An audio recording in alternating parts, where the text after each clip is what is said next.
আসসালামু আলাইকুম সুপ্রিয় লাকসামবাসী, আপনারা ইতিমধ্যে অবগত হয়েছেন যে সারা দেশব্যাপী হাম বা মিজেলস রোগের একটি প্রাদুর্ভাব ঘটেছে।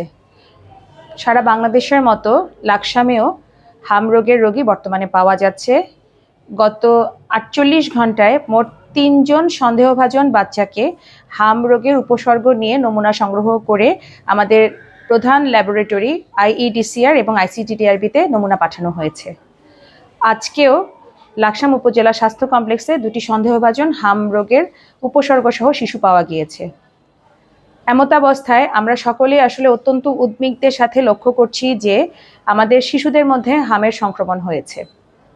হাম রোগের 3টি প্রধান উপসর্গ হচ্ছে তীব্র জ্বর থাকতে পারে, সাথে সর্দি, কাশি, নাক দিয়ে পানি পড়া, এছাড়া গায়ে র্যাশ আসতে পারে।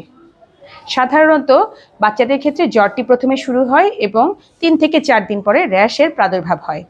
হাম রোগের সবচেয়ে বড় অসুবিধে হচ্ছে হাম রোগের কিছু জটিলতা দেখা যায়, যে জটিলতা মস্তিষ্কের প্রদাহ, নিউমোনিয়া থেকে শুরু করে শিশু মৃত্যুর দিকেও এগিয়ে যেতে পারে। সুতরাং এরকম একটি জটিল পরিস্থিতির মধ্য দিয়ে আমাদেরকে এখনই সচেতন হতে হবে। হাম রোগের জন্য যদি কারো উপসর্গ আবির্ভাব ঘটে, সেই শিশুগুলোকে দ্রুততম সময়ের মধ্যে নিকটস্থ চিকিৎসা কেন্দ্র বা বিশেষজ্ঞ চিকিৎসকের পরামর্শ নিতে হবে।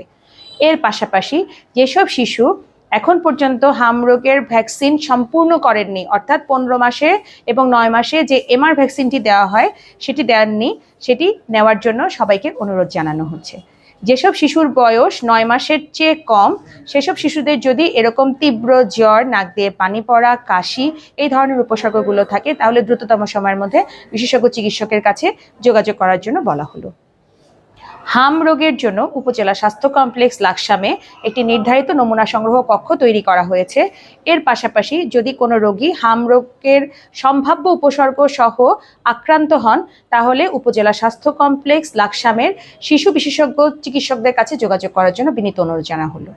এর পাশাপাশি যদি কারো মনে হয়ে থাকে যে রোগীর কোনো রকমের কোনো জটিলতার আবির্ভাব হচ্ছে, প্রয়োজনে আমি উপজেলা স্বাস্থ্য ও পরিবার পরিকল্পনা কর্মকর্তা ডাক্তার নাজিয়া বিনতে আলম আমার সাথে যোগাযোগ করার জন্য অনুরোধ জানানো হলো।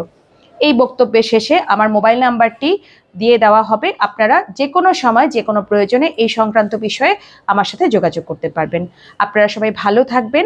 একটি জটিল রোগের প্রাদুর্ভাবের জন্য এখন আমরা সবাই একটু উদ্বিগ্ন সময় পার করছি। এই সময়ে আমরা নিজস্ব স্বাস্থ্য সচেতনতাগুলো নিয়ন্ত্রণ করব এবং যদি কোনো রোগীর শ্বাসকষ্ট, কাশি বা অন্যান্য উপসর্গ থেকে থাকে, আমরা সেই রোগীর সাথে মাস্ক ব্যবহার করব এবং প্রয়োজনীয় স্বাস্থ্য সুরক্ষা নিশ্চিত করব।